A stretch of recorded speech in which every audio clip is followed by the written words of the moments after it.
সবকিছুরই দাম বাড়ে ভাই, বেতন বাড়ে না। বেতন নিয়া না বলিলে আর যে চলে না। যারে আপনি জিজ্ঞেস করেন কেমন আছেন ভাই, হতাশার এক বাণী শুনবেন কেউই ভালো নাই।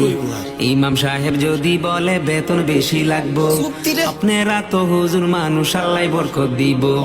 আবি একটা যদি বলে বেতন বাড়ান লাগবো, বিয়া শাদি করো নাই ভাই, কোকে ঠাই খাইবো।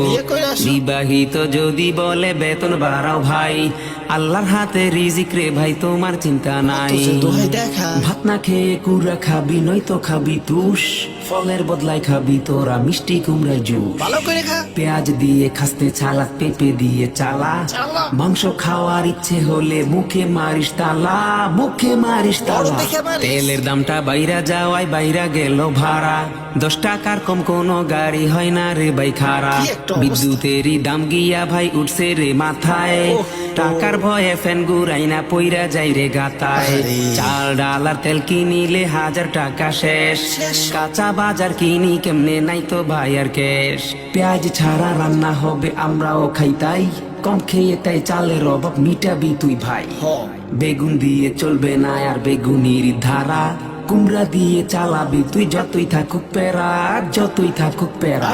দেশটা নাকি বেহেস্ত হইছে কহে কিছু লোক, গরিব মানুষ অভাব করে নাই তো তাদের সুখ। সত্যি কথা কই না কেহ খালি মারি পাম, তাই বুঝি গো জিনিসপত্রের আজকা এত দাম। যাই যত কোক নীতি কথা কারো মন নাই ফ্রেশ, বিশ্বাস যদি নাহি হয় ভাই কইরা দেহ টেস। বার্গার খাবি খেতে পারিস তবে মাংস ছাড়া, কাঁঠাল দিয়ে বানাবি যেমন পারিস তোরা। এখনো ভাই সুযোগ আছে, দেশকে ভালোবাসো, চুরি পাচার সাইরা দিয়া আল্লাহর পথে আসো। কারো নামে অভিযোগ নাই, নিজেরাই তো দোষী। আমগো উপর আল্লাহ মাবুদ নাই তো যে আর খুশি।